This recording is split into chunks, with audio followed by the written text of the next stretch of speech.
is Appetite for Distortion.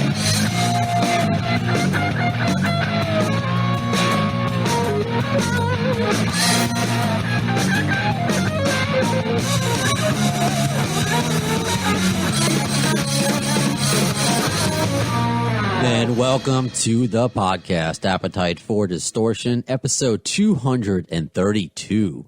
My name is Brando. Thank you all for hanging out on another edition of this Guns N' Roses themed bar mitzvah party of a broadcast. We have two guests for you today coming up later on for the Appetite for Discovery segment.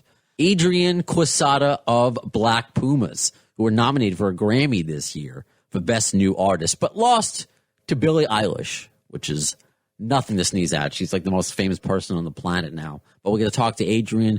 This was actually not the first time he was nominated for a Grammy since he's won before. But Black Pumas are a new-ish band with some seasoned vets.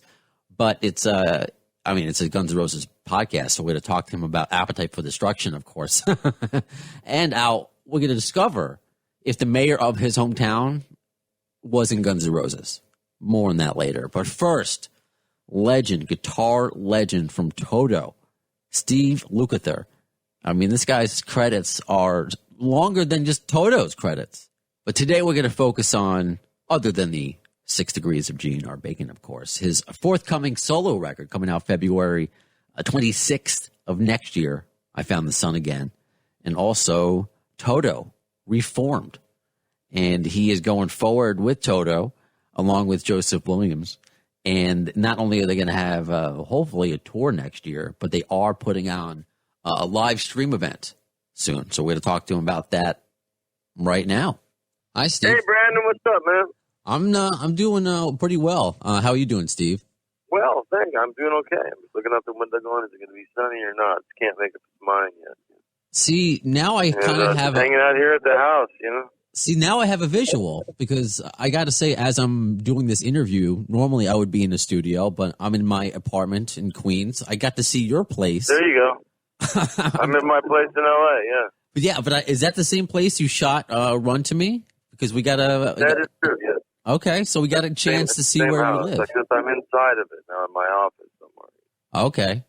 Because now no, that's not bad. You know, that's funny. We did that video for no money. We did it in one day, one iPhone. Joseph Williams did it and put it together for me. Shot a little bit of Ringo's house. It was a gift for his 80th birthday, you know. And he decided he wanted to play on it because he dug the tune. So I was like, okay, let's do this. So I put it out early because it's a happy song, and my record's a little more hard-edged, a little more jam bandish. So it's a little different. This is like a 3-minute pop song with a wink to the 60s, obviously. And so that was that. That's something a little different, you know. But, you know, Joseph and I both have solo records out, so we thought we were going to tour together anyway. And our agents go, look, you know, you're the guys left. And David Page worked on all of our records, and we worked on each other's records. So we thought, well, you know, Joseph and I are the only guys left that want to work, that are still on the planet and still can physically do it, you know. Right. And so they said, just call the band Toto like you have before your whole life. And, you know, so I said, well, if we're going to do that, we got to prove to the people that we can play that music and it's going to sound great. So when they, you know, do come see, I'll have a whole tour booked for next year if we're allowed to go. But you're going to have a live stream. You're going to debut the new lineup, right? There's a live stream so you can see the new band. Okay. Like in sort of a little better than rehearsal version. You know what I mean? Right. Like it'll sound better, and you know, there's a few lights, but it's not like our full production or anything like that. Sure, but we didn't have an extra $5 million lying around a pit after a year of not working. You don't? And the bills still keep coming, ladies and gentlemen. I'll tell you, it's a tough room. No, I'm okay. I mean, I'm not like, you know, worried about it, but it's like, you know, at the same time, it's like sitting around the house for a year is a little rough, you know. Sure. When you want to get out there. That's why it's been so great rehearsing. And like, even though we're in a big room on in-ears and we're careful and we're not like breathing on each other, and I've been tested and we get tested every week and craziness of it all. But it's been great to play again with band. It's like, yes, this is fun. It's loose, you know. There's a couple of mistakes and warts, but it's real. That's rock and roll. It's gonna be real. I mean, we're not playing. Everything's not perfect. You know, we're not playing the clicks and all that. There's nothing going on, shouldn't be going on. You know what I mean? It's real. Right on. Yeah. We just got a really strong vocal section, a great sound, makes it sound like there's 100 people singing. It's great. All these new gadgets they have to make everything sound big. What keeps you, I guess, there's a lot of things, I guess, keeping you motivated. But with Toto, because it seems like it's always kind of maybe been a challenge with the lineup changes, but with your new solo record coming out next year in February, and you're touring with Ringo every summer, I had the pleasure of seeing you. One of my last concerts, I got to see Pier 17 in New York City. Oh, wow. I remember that on the rooftop, right? Oh, yeah. For my first time there. That was a trippy gig, man. To play the gig looking all over New York City like that was a gas. Oh, I know. I'm glad I got to experience it before this all happened. So what is, I guess. Well, yeah, me too. I mean, he still wants to work too. The guy's like, he's a beast. He's 80 years old. It's like, when are we going on the road again? It's like, come on. It's like, all right, boss, man, you're the man. So as long as he wants to keep doing it, I want to keep doing it. Well, I hope you both do, and it's great because when you mentioned Ringo's 80th birthday, I was on my couch watching it on TV. So it's just, this is the world that we live in now. I need to ask, since I don't have a lot of time with you, this is, if you know the name of the podcast is Appetite for Distortion, and I know you have collaborated with so many different people throughout your career. Yeah. And one I want to ask about is Slash. How did you? You're a friend of mine. Yes. I love him to death. He's he's a really great friend. We've been friends 30 years, something like that.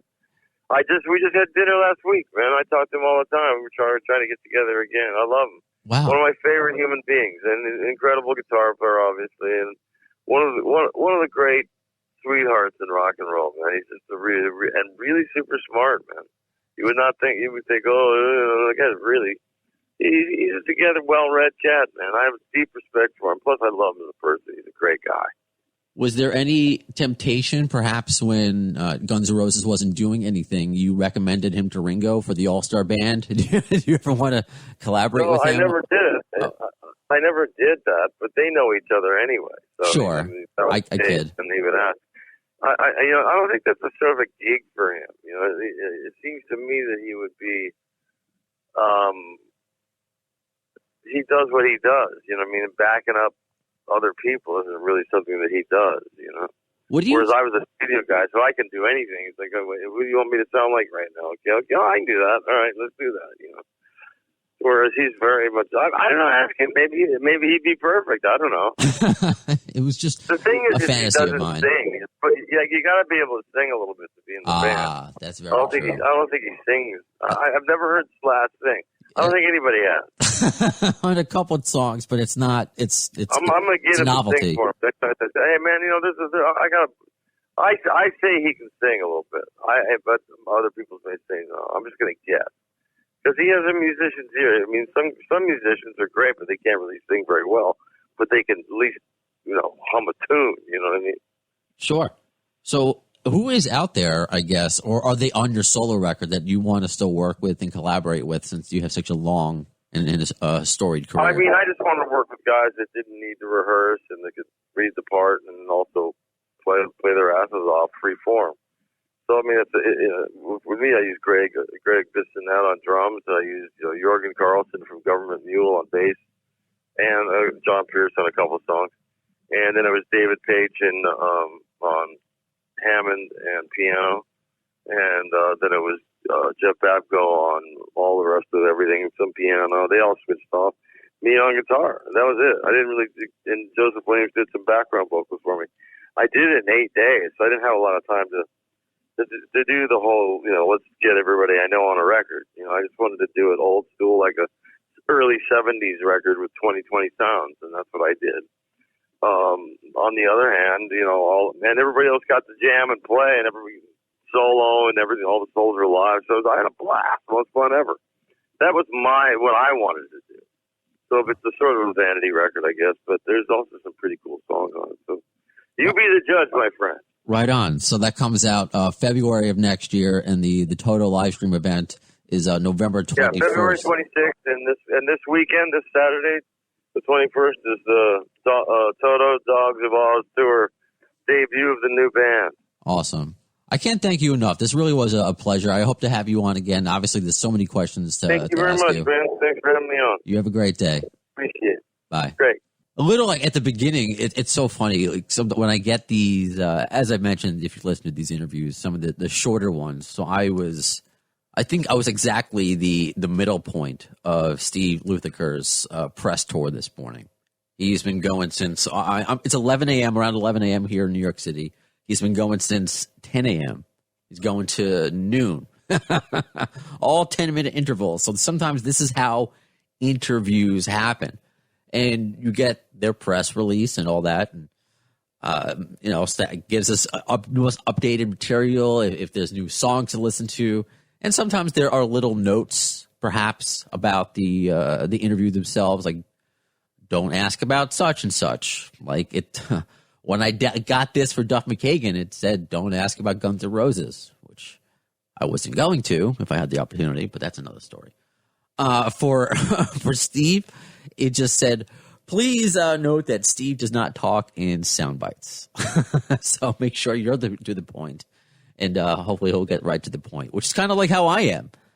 Meaning that Steve is so engaging and loves to tell stories that in a normal podcast setting, if we're just sitting here and time is not a limit, oh, great.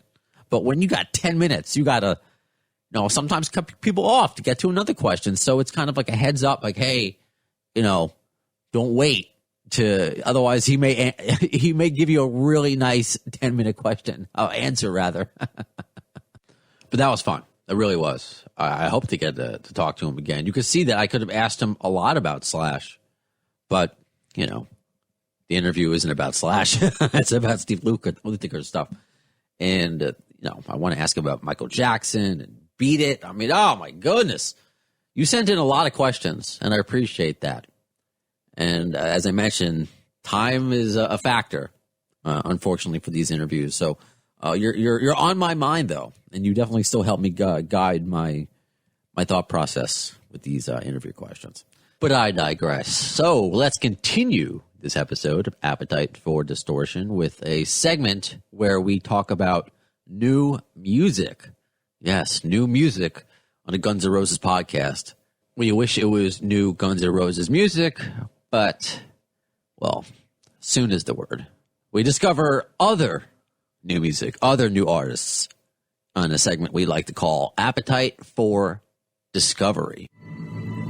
I just want to bury Appetite. Rather than just throwing a bunch of songs together that we think are fun, we're going over it, with a fine-tooth comb and just working on everything to try it. That's the goal, bury Appetite. For Discovery! So I'm really excited to talk to our next guest. He's a Grammy Award-winning guitarist and producer, Adrian Quesada.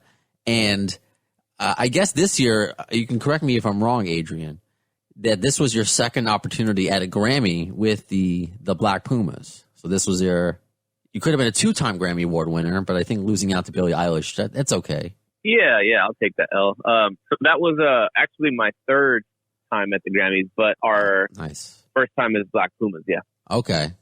Wow, because I don't want to keep you forever, but I know we're just starting the conversation, but there's a lot to learn about you and the Black Pumas. And before it gets lost, because obviously this is a Guns N' Roses themed podcast, 6 degrees of GNR bacon, as I like to call it. And I was excited to hear that you're a massive fan of Appetite for Destruction, so we're going to talk about that. But this I also found really interesting as just maybe a few minutes ago. So this year, the whole year of crap, 2020 sucks. You guys, because are you in right now your hometown of Austin, Texas? By the way, that's correct. Yeah, I am here, yeah. Nice. Little sidebar. I made my first visit there, finally, last year for Austin City Limits. Oh, very cool. What did you think? It was nice. I happened. Yeah. It was just really cool, really nice. It oddly enough, I packed nothing but like basketball, like tank top jerseys, but it was cold that weekend. So it was weekend 2. It was like in the 50s. Yeah. I think I might have been there that weekend. Okay. Maybe not. I can't remember. Apparently that never happens. That's not very common for it to be, I'm like, yeah, not at all. Okay. Because I'm in Austin, Texas, but whatever. It's all good. So this year in your hometown of Austin, Texas, you got a Black Pumas Day earlier this year. So a good thing for you guys. And the mayor of Austin, Texas, is Steve Adler, not the Steven Hilarious. Adler. So Steve Adler. Even better, yeah. I thought that was just a funny side note. It would be cool if Stephen Adler was the mayor. Yeah, it's kind of this funny, like, running joke with a couple of friends of mine when we talk about the mayor. We're like, Steve Adler. It's just funny to say that, but yeah, his name is Steve Adler. Oh, I love it. I got to get both of them on the show, or I can false advertise and say I got Steve Adler interviewed. There you go. You get a lot of hate mail afterwards, I think. But yeah, I'm sure.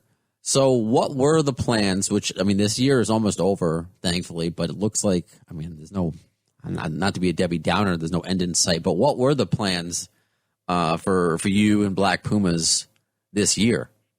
I mean, a lot of touring. You know, we were on tour for about a year and a half before this all happened, and we probably had about another year of touring festivals, another couple of European tours, South America, which is my first time going down there, that we had on the books that all got little by little just started disappearing from the calendar until it just one day to the next, was all gone. So that was what most of the year was going to be.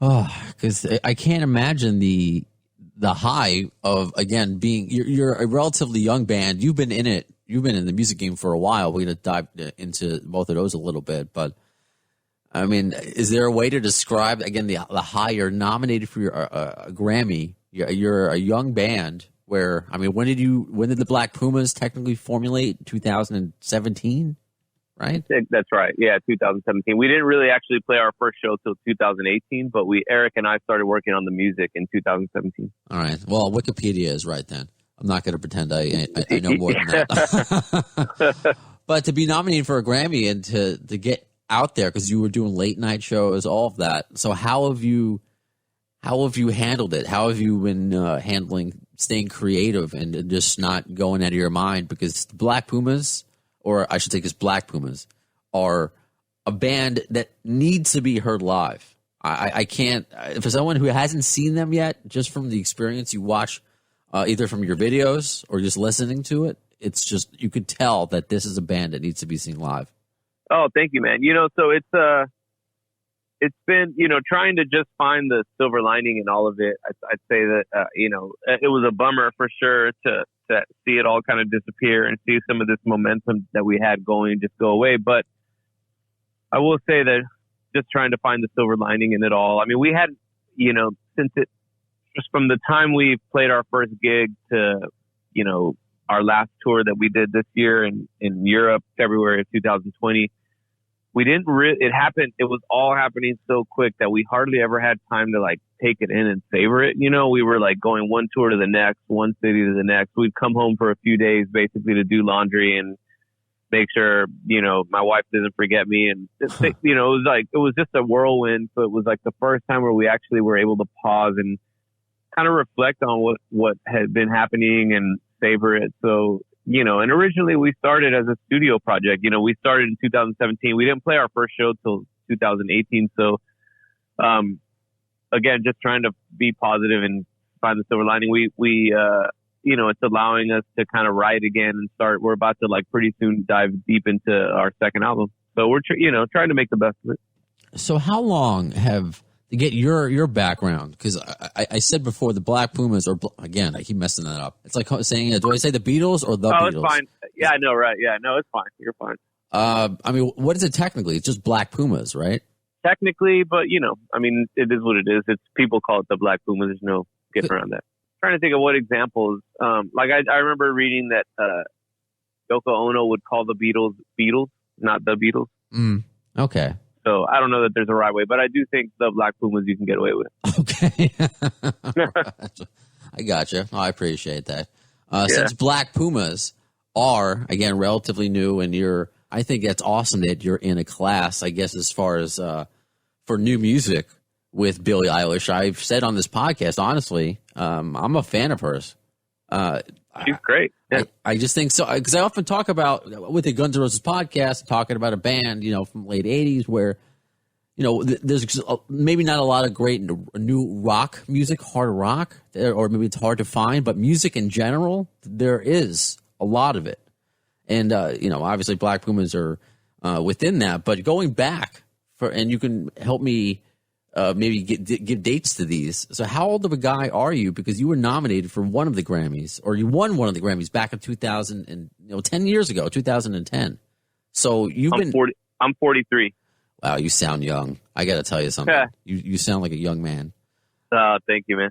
So I guess when you're using this year to take time to reflect, and you're experiencing kind of new success with a new band, but you're not new. You've been putting in the hard work for years. Like, has the reflection kind of helped you now and be like, whoa, I'm glad I never gave up?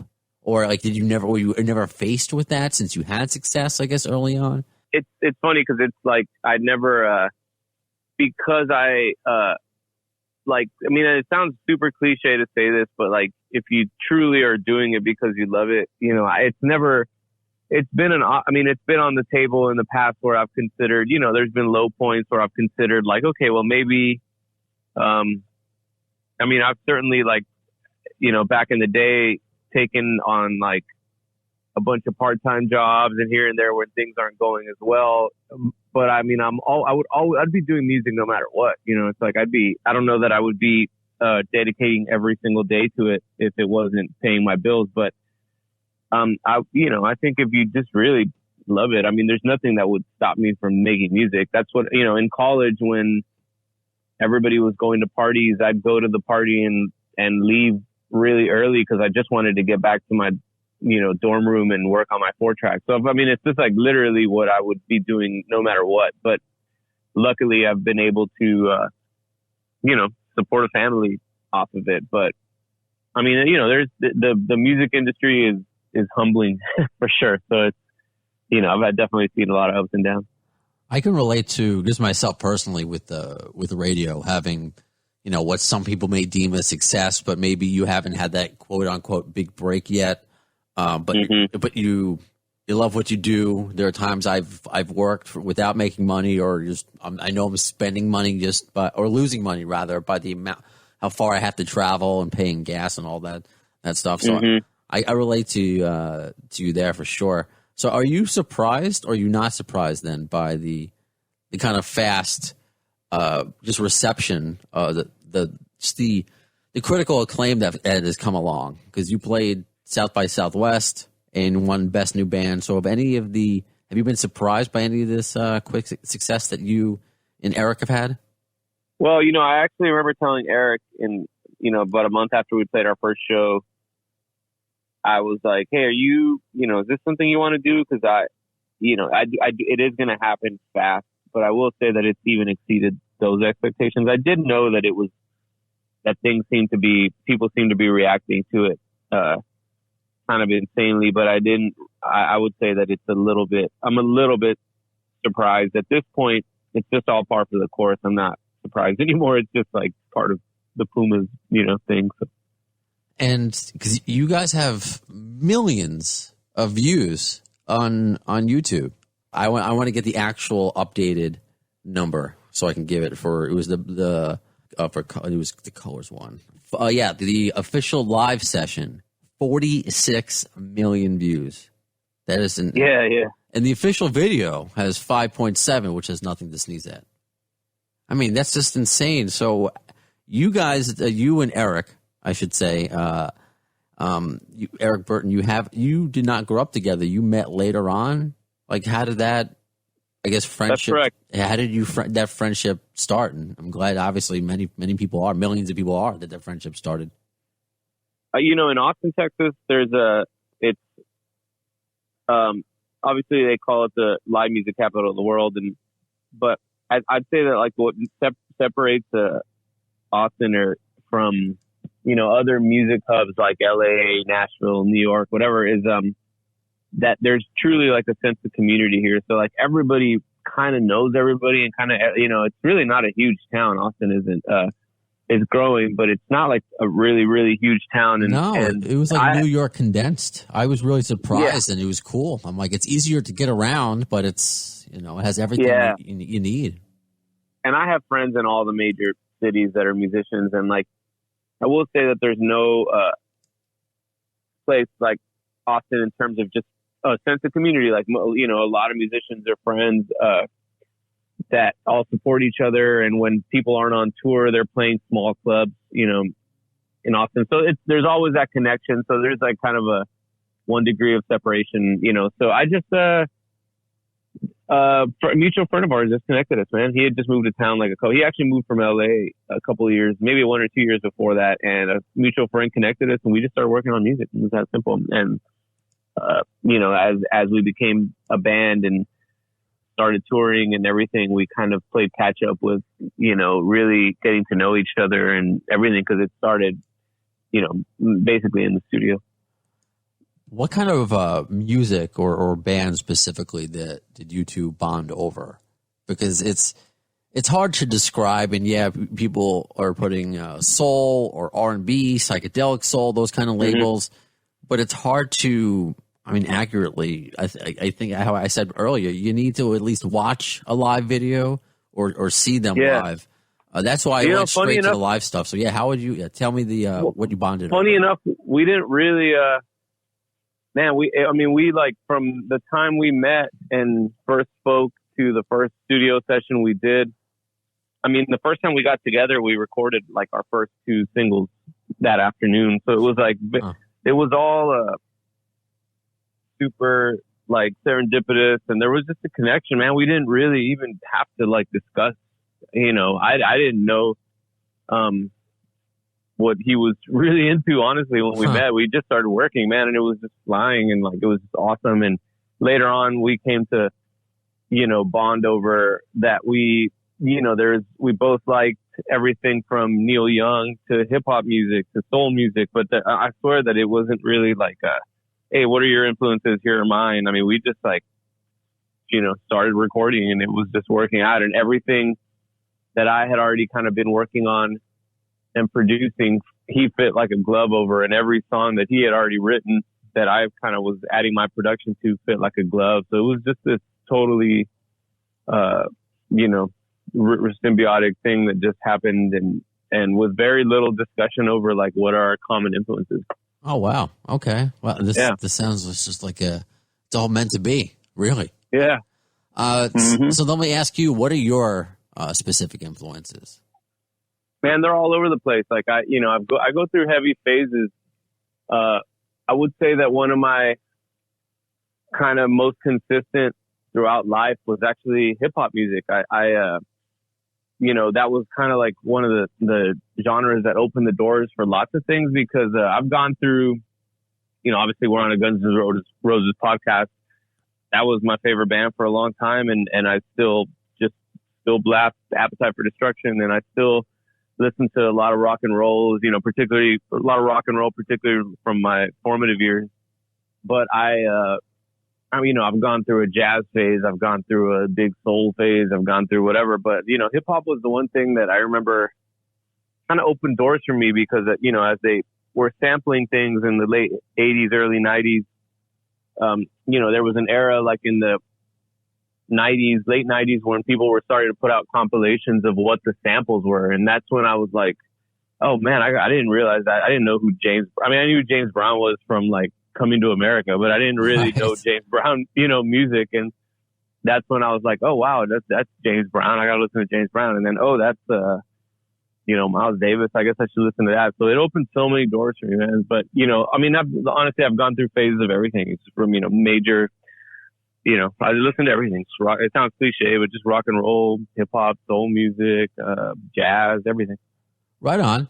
Because I love soul music, just not more than just the genre itself, but when it's infused with rock and roll, and that's what led me to Guns N' Roses and the way Slash plays, and even the Slash list stuff that Axl has done. There are some soul on some songs, so. I mean, yeah, how can you not? I was excited when I got the email from your rep that like, oh, he loves Appetite. I mean, how do you not? Like, everyone loves Appetite. Maybe that it's maybe more on the aggressive side of soul if you want to look into that. But I look at it more like the Illusions and stuff like that. So I'm just curious what you think of Slash as a guitar player, and has he, I guess, had any influence on you? So, man, I obviously love Slash. And, you know, when Appetite came out, I was fairly young.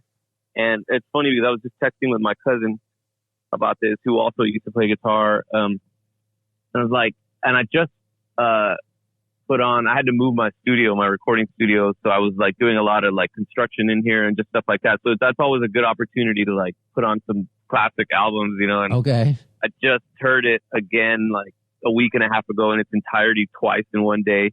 Nice. And it's incredible, especially if you think about, like, to put it in context, how they were living back then, how, like, perfect all of Slash's guitar parts are on, especially solos. They're like, and you consider that, like, you know, I think he was really not just posing with the bottle of Jack Daniels, but probably downing a bottle of Jack Daniels and who knows, you know, a little bit of Mr. Brown. So all that. Yeah. And like playing these like flawless melodic parts.